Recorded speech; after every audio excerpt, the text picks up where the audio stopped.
জয় হিন্দ দোস্ত Jayanta defence YouTube চেনেলত আপোনালোকৰ সকলোকে স্বাগতম জনাইছোঁ। আপোনালোকৰ খবৰ কেনেকুৱা? আশা কৰিছোঁ আপোনালোকৰ খবৰ ভালেই।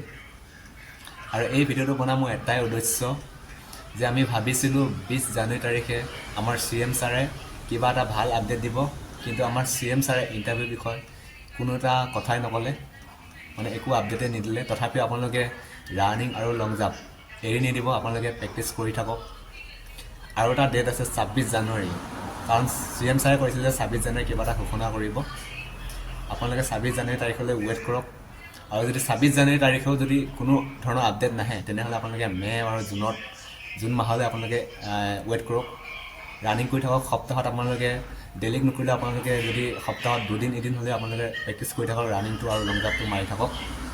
এদিন নহয় এদিনটো ইণ্টাৰভিউ হ'ব, তেতিয়া আমি ফিল্ডত ফাল দিম, এনেকুৱা ধৰণৰ ভাবি মনত জোচ ৰাখক আৰু আপোনালোকে প্ৰেক্টিছ কৰি থাকক।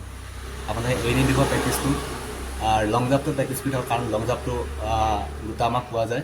ৰানিংটো অলপ কষ্ট হয়, তথাপিও আপোনালোকে ৰানিং আৰু লং জাম্প সমানে প্ৰেক্টিছ কৰি থাকক। আপোনালোকে সপ্তাহত এদিন বা দুদিন হ'লে আপোনালোকে প্ৰেক্টিছ কৰিব, কিন্তু আপোনালোকে ৰানিংটো এৰি নিদিব। আৰু এইখিনি ক'বলগীয়া আছিল। জয় হিন্দ, জয় অসম।